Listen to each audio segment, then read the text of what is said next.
বিজয়ের এই মাসে আমাদের মহান নেতা জাতির পিতা বঙ্গবন্ধু শেখ মুজিবুর রহমানকে স্মরণ করে তাঁর অসমাপ্ত আত্মজীবনী পড়া শুরু করছি। যারা তাকে ভালোবাসেন, যারা তার সমালোচনা করেন, অপছন্দ করেন, সকলেরই উচিত এই বইটি পড়া, তাকে জানার জন্য ও বোঝার জন্য। তার সমাজ ভাবনা, রাজনীতি ভাবনা ও বিশ্ব ভাবনার যৎসামান্য পরিচয় পাব এই বইয়ে। আশা করি সবাই সঙ্গে থাকবেন।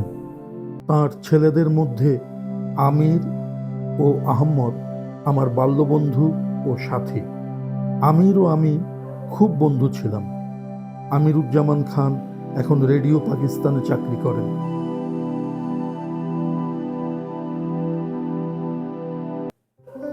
ওর বাবা মারা যাবার পরে যখন গোপালগঞ্জ থেকে চলে আসে, তখন ওর জন্য আমি খুব আঘাত পেয়েছিলাম।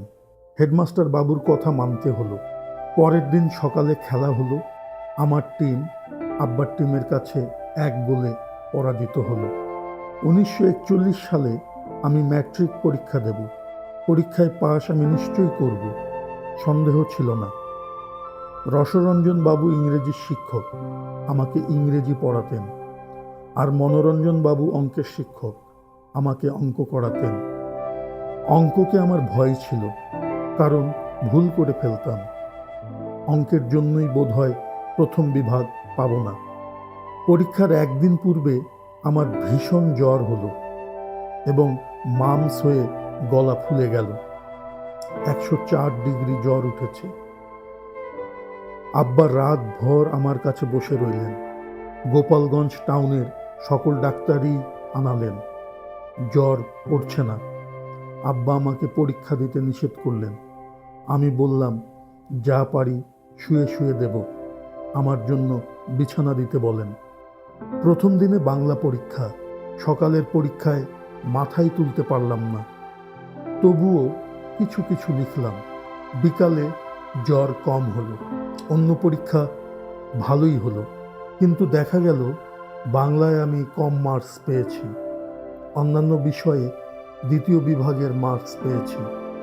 মন ভেঙে গেল। তখন রাজনীতি শুরু করেছি ভীষণভাবে। সভা করি, বক্তৃতা করি। খেলার দিকে আর নজর নাই। শুধু মুসলিম লীগ আর ছাত্রলীগ। পাকিস্তান আনতেই হবে, নতুবা মুসলমানদের বাঁচার উপায় নাই। খবরের কাগজ আজাদ যা লেখে তাই সত্য বলে মনে হয়।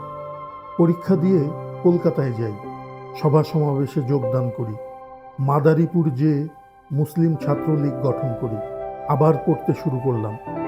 পাশ তো আমার করতে হবে। শহীদ সাহেবের কাছে এখন প্রায়ই যাই, তিনিও আমাকে স্নেহ করেন। মুসলিম লীগ বললেই গোপালগঞ্জে আমাকে বোঝাতো। যুদ্ধের সময় দেশের অবস্থা ভয়াবহ। এই সময় ফজলুল হক সাহেবের সাথে জিন্না সাহেবের মনোমালিন্য হয়।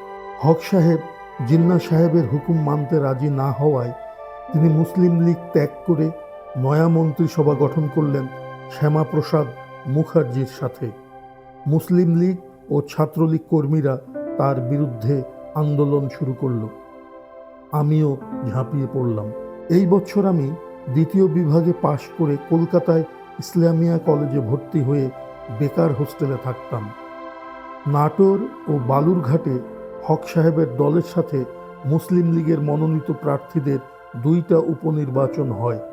আমিও দলবল নিয়ে সেখানে হাজির হলাম এবং অক্লান্ত পরিশ্রম করলাম শহীদ সাহেবের হুকুম মতো। একটা ঘটনার দিন তারিখ আমার মনে নাই, 1941 সালের মধ্যেই হবে। ফরিদপুর ছাত্রলীগ জেলা কনফারেন্স। শিক্ষাবিদদের আমন্ত্রণ জানানো হয়েছে।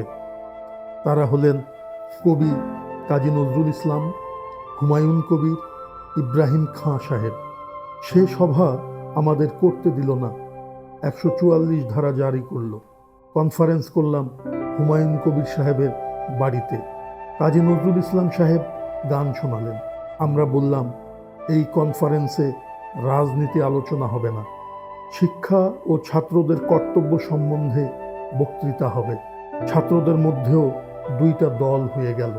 1942 সালে আমি ফরিদপুর যেয়ে ছাত্রদের দলাদলি শেষ করে ফেলতে সক্ষম হলাম এবং পাকিস্তানের জন্যই যে আমাদের সংগ্রাম করা দরকার এ কথা তারা স্বীকার করলেন। তখন মোহন মিয়া সাহেব ও সালাম খান সাহেব জেলা মুসলিম লীগের সভাপতি ও সম্পাদক ছিলেন। 1942 সালে মিস্টার জিন্না সাহেব আসবেন বাংলাদেশে প্রাদেশিক মুসলিম লীগ সম্মেলনে যোগদান করার জন্য। সম্মেলন হবে পাবনা জেলার সিরাজগঞ্জ মহকুমায়। আমরা ফরিদপুর থেকে বিরাট এক কর্মী বাহিনী নিয়ে রওয়ানা করলাম। ছাত্রলীগ কর্মী বেশি ছিল। সৈয়দ আকবর আলী সাহেবের বাড়িতে অভ্যর্থনা কমিটির অফিস করা হয়েছিল। আমি প্রায় সকল সময় শহীদ সাহেবের কাছে কাছে থাকতে চেষ্টা করতাম। আনোয়ার হোসেন তখন ছাত্রদের অন্যতম নেতা ছিলেন। তার সাথে কলকাতায় আমার পরিচয় হয়। শহীদ সাহেব আনোয়ার সাহেবকে খুব ভালোবাসতেন। ছাত্রদের মধ্যে দুইটা দল ছিল। চট্টগ্রামের ফজলুল কাদের চৌধুরীও তখন ছাত্র আন্দোলনের একজন নেতা ছিলেন। ওয়াসেফ সাহেব ও ফজলুল কাদের চৌধুরীর সাথে গোলমাল লেগেই ছিল। ওয়াসেফ সাহেব ছাত্রদের রাজনৈতিক পিতা ছিলেন বললে অন্যায় হবে না। বহুদিন তিনি অল বেঙ্গল মুসলিম ছাত্রলীগের সভাপতি ছিলেন। ছাত্রজীবন শেষ করেছেন বোধহয় 15 বছর পূর্বে। তবুও তিনি পথ ছাড়বেন না। কেউ তার মতের বিরুদ্ধে কথা বললেই তিনি বলতেন, কে হে তুমি? তুমি তো ছাত্রলীগের সদস্য বা কাউন্সিলর নও, বের হয়ে যাও সভা থেকে। আজ এ পর্যন্ত।